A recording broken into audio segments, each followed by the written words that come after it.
Sir, ಎಲ್ಲ ನಮ್ಮ ಮಾಧ್ಯಮ ಮಿತ್ರರಿಗೆ ತುಂಬ ಹೃದಯದ ಧನ್ಯವಾದಗಳು. ಇವತ್ತು ಏನು ನಮ್ಮ ಪದ್ಮಭೂಷಣ ಡಾಕ್ಟರ್ ರಾಜ್ಕುಮಾರ್ ಅವರ ಅಭಿಮಾನಿ ಬಳಗದ ವತಿಯಿಂದ ನಾವು ಸಹ ಬಂದಿದ್ದೀವಿ. ನಿನ್ನೆ ನಡೆದಿರೋ ವಿಚಾರ ಏನಂತಂದ್ರೆ, ನಮ್ಮ ಚೇತನ್ ಸರ್ ಅವರು ಡಾಕ್ಟರ್ ರಾಜ್ಕುಮಾರ್ ಬಗ್ಗೆ ವಿಚಾರಧಾರೆ ಬಗ್ಗೆ ಒಂದು ಟ್ವೀಟ್ ಮಾಡಿ ಅದು ತಪ್ಪು ಅಂತ ನಮ್ಮ ಕನ್ನಡ ಪರ ಹೋರಾಟಗಾರರು ವಿಚಾರ ಬಂದಾಗ ಅದನ್ನು ವಿಷಾದ ವ್ಯಕ್ತಪಡಿಸಿದ್ದಾರೆ. ಬಹಿರಂಗವಾಗಿ ಕ್ಷಮಾಪಣೆಯನ್ನು ಕೇಳಿದ್ದಾರೆ. ಅದ್ರ ಬಗ್ಗೆ ನಮ್ದು ಯಾವುದೂ ತಪ್ಪಾಗಿಲ್ಲ.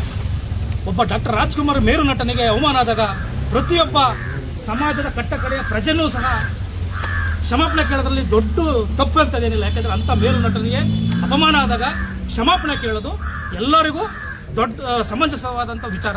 ಅದಕ್ಕೆ ನಾವು ತಲೆ ಬಾಗ್ತೀವಿ.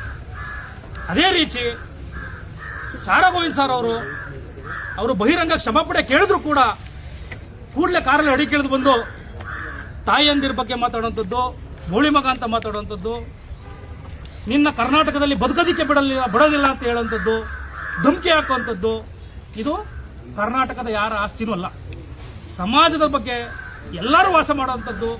ಇಲ್ಲಿ ಯಾರಿಗೆ ಅನ್ಯಾಯ ಆಗ್ತದೆ, ಯಾರಿಗೆ ದೌರ್ಜನ್ಯ ಆಗ್ತದೆ, ಯಾರಿಗೆ ಅನ್ಯಾಯ ಆಗ್ತದೆ, ಕರ್ನಾಟಕದಲ್ಲಿ ಅವರು ಧ್ವನಿ ಎತ್ತುವಂಥವ್ರು ಚೇತನ್ ಸರ್.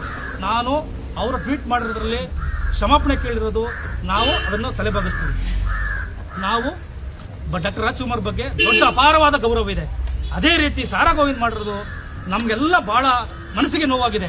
ಅವರು ಬಹಿರಂಗವಾಗಿ ಮನೇಲಿ ಬಂದು ಕೂತ್ಕೊಂಡು ನೀನು ಮಾತಾಡೋದು ತಪ್ಪು ಕಣಪ್ಪ, ನೀನು ಮಾತಾಡೋದು ತಪ್ಪು, ಕ್ಷಮಾಪಣೆ ಕೇಳು. ಎಲ್ಲ ಶಿವರಾಮೇಗೌಡರು ಬಂದರು, ಅಲ್ಲಿಲ್ಲಂತ ಇನ್ನೂ ಅನೇಕ ಹೋರಾಟಗಾರರು ಬಂದರು.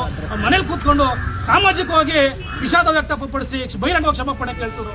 ಆದರೆ ಈ ವ್ಯಕ್ತಿ ಬಂದು ಕೂಡಲೇ ಧಮಕಿ ಹಾಕುವಂಥದ್ದು, ಅವ್ರನ್ನ ನೀನು ಕರ್ನಾಟಕದಲ್ಲಿ ಉಳಿಸಲ್ಲ ಅನ್ನೋದು, ನಮಗೆಲ್ಲ ಕರ್ನಾಟಕ ಯಾರಪ್ಪನ ಸೊತ್ತಲ್ಲ. ಇಲ್ಲಿ ಪ್ರತಿಯೊಬ್ಬರು ಬದುಕಬೇಕಾಗಿದೆ. ಅದೇ ರೀತಿ ನಾವು ಡಾಕ್ಟರ್ ರಾಜ್ಕುಮಾರ್ ಬಗ್ಗೆ ಚೇತನ್ ಸರ್ ಅವರು ಮಾತಾಡಿರೋದು ಒಂದು ಟ್ವೀಟ್ ಅಂತ ಹೇಳ್ತಾರೆ, ಅದ್ರ ಬಗ್ಗೆ ನಾವೆಲ್ಲ ವಿಷಾದ ವ್ಯಕ್ತಪಡಿಸ್ತೀವಿ. ದಯಮಾಡಿ ಇದನ್ನ ಇಲ್ಲಿಗೆ ನಿಲ್ಲಿಸಬೇಕು, ಇದನ್ನ ಇಲ್ಲೇ ಹೇಳ್ಕೊಂಡು ಹೋಗಂತದ್ದು ಬೇಡ. ನಾವು ಪ್ರತಿಯೊಬ್ಬರು ನಾವು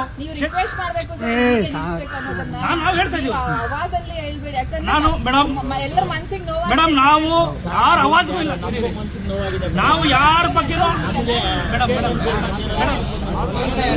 ಮೇಡಮ್ ನಾವು ಯಾವುದೇ ವಿಚಾರವಾಗಿ ಯಾರಿಗೂ ಆವಾಜ್ ಹಾಕಿ ಕೇಳ್ತಿಲ್ಲ ಮೇಡಮ್.